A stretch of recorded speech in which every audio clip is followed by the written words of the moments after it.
Baik, perkenalkan nama saya Kesha Regina Lumoa dengan NIM 221011020024. Jadi di sini saya akan menjelaskan tentang metabolisme asam nukleat. Jadi metabolisme asam nukleat ini mencakup dua proses utama, yaitu sintesis atau pembentukan dan degradasi atau pemecahan asam nukleat yang dinamakan DNA dan RNA. Jadi yang pertama itu sintesis asam nukleat terdiri dari dua, yaitu DNA sintesis replikasi dan RNA sintesis transkripsi. Jadi DNA sintesis replikasi ini terjadi selama fase S siklus sel, di mana molekul DNA diproduksi untuk menduplikasi informasi genetik sel. Dan RNA sintesis transkripsi, proses di mana informasi genetik dari DNA disalin ke RNA. RNA ini kemudian digunakan sebagai cetakan untuk sintesis protein dalam proses yang disebut translasi. Dan yang kedua itu degradasi asam nukleat, DNA degradasi dan RNA degradasi. Jadi DNA degradasi ini melibatkan pemecahan molekul DNA yang biasanya sebagai respons terhadap kerusakan sel atau untuk mengatur ekspresi genetik. Dan RNA degradasi, RNA ini memiliki siklus hidup terbatas. Dari RNA yang tidak lagi diperlukan diuraikan oleh enzim khusus seperti ribonukleas. Sekian dari saya, terima kasih.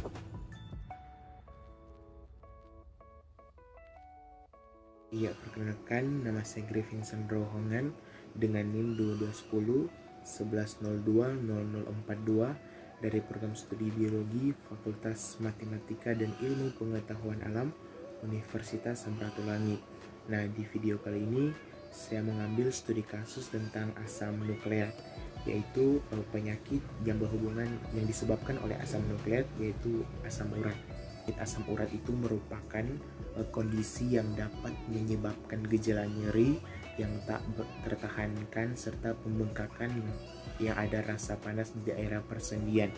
Nah, semua sendi di tubuh berisiko terkena asam urat, tetapi sendi yang paling sering terserang adalah jari tangan, lutut, pergelangan kaki, dan jari kaki.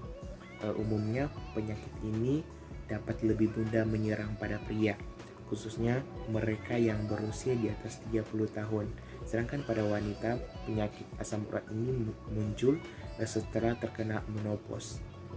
Rasa sakit yang dialami pengidap asam urat dapat berlangsung selama rentang waktu 3-10 hari dengan perkembangan gejala yang begitu cepat dalam beberapa jam. Pun faktor resiko penyakit asam urat yang terdapat beberapa faktor yang dapat memicu peningkatan kadar asam urat dalam darah seseorang. Antara lain, yang pertama itu pola makan. Mengonsumsi daging merah dengan kerang secara berlebih, terutama sumber makanan yang mengandung banyak purin, itu dapat memicu peningkatan penyakit asam urat.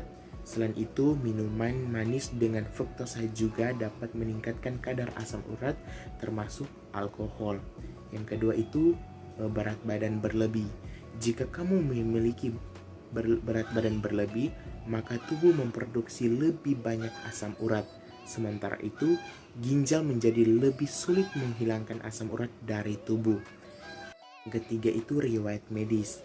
Penyakit dan kondisi medis tertentu dapat meningkatkan resiko asam urat, seperti tekanan darah tinggi yang tidak diobati, diabetes, obesitas sindrom metabolik, dan penyakit jantung dan ginjal. Yang keempat itu mengonsumsi obat-obatan tertentu. Mengonsumsi beberapa obat-obatan tertentu itu juga dapat meningkatkan kadar asam urat. Contohnya beberapa obat yang digunakan untuk mengontrol hipertensi dan obat yang diresepkan untuk orang yang menjalani transplantasi organ. Dan yang kelima itu riwayat keluarga. Jika kamu memiliki anggota keluarga yang mengidap penyakit asam urat, kemungkinan besar kamu juga akan terkena penyakit asam urat. Selain studi kasus yang saya jelaskan tadi tentang asam urat, Ada juga penyakit yang berhubungan dengan metabolisme asam nukleat yang akan dijelaskan oleh teman saya. Berikut videonya. Perkenalkan, nama saya Hartian Juliat, NIM saya 221011020043.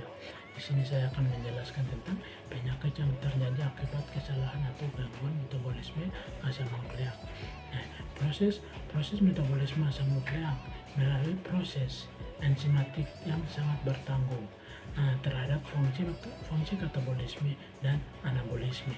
Di sini ada beberapa gangguan metabolisme.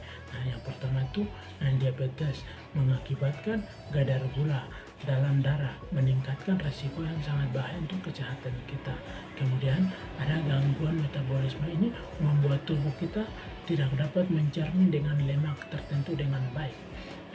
Yang ketiga itu banyak penyakit metabolisme bisa terganggu, bisa meningkatkan masalah kesehatan kita dalam tubuh. Sejarah bersama atau sejarah individu bisa meningkatkan resiko.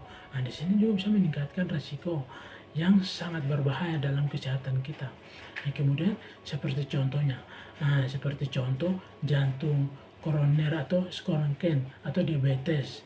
Ini bisa mengakibatkan. Contoh lainnya tuh karena bisa tubuh kita tuh tidak bisa berfungsi dengan baik karena ada gangguan metabolisme. Kemudian aktivitas kita pun tetap terganggu. Kemudian di sini ada contoh lainnya tuh kadar gula dan darah tinggi. Tekanan darah tinggi itu bisa menaik tinggi, kemudian kesehatan kita tidak stabil dan tetap terganggu. Kemudian kadar kolesterol atau serta lemak berlebihan dan di sekitar punggung kita, dan semuanya akan gangguan metabolisme yang bisa mengakibatkan dalam tubuh kita. Mungkin itu penjelasan tentang penyakit yang terjadi akibat kesalahan gangguan metabolisme asam nukleat. Mungkin banyak sekali gangguan penyakit yang ada, cuman ini saja. Sekian.